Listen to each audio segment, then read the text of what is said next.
এখানে এক প্লেটে থাকে বেশ বড় বড় সাইজের 10 পিস মোমো। আর স্যুপ নিয়েছিলাম বটে, তবে মোমোর সাথে এখানে স্যুপ নেওয়ার কোনো প্রয়োজনই পড়ে না। স্যুপটা তো ভালো খেতে ছিলই, তবে মোমোটা খেতে ছিল আউটস্ট্যান্ডিং। এখানকার মোমোগুলো স্টাফিং যেমন ভালো, তেমন খেতেও বেশ জুসি হয়। খাবার অর্ডার দেওয়ার পর 40 মিনিট অপেক্ষা করতে হয়েছিল ঠিকই, কিন্তু সেই অপেক্ষা করা এখানে কোনো কিছুই আগে থেকে বানিয়ে রাখা হয় না, অর্ডার দেওয়ার পর বানানো হয়, তাই স্বাভাবিকভাবেই সময়টা একটু বেশি লাগে। এমনকি চাটনিটাও অর্ডার দেওয়ার পরই বানানো হয়, আর খেতে একেবারে সেরা।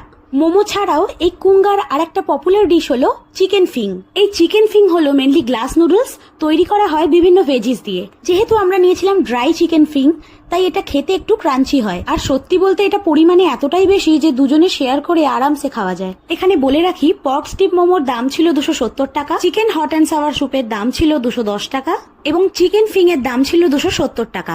দামটা একটু বেশি মনে হলেও কোয়ালিটি এবং কোয়ান্টিটি অনুযায়ী দামটা কিন্তু একেবারেই পারফেক্ট।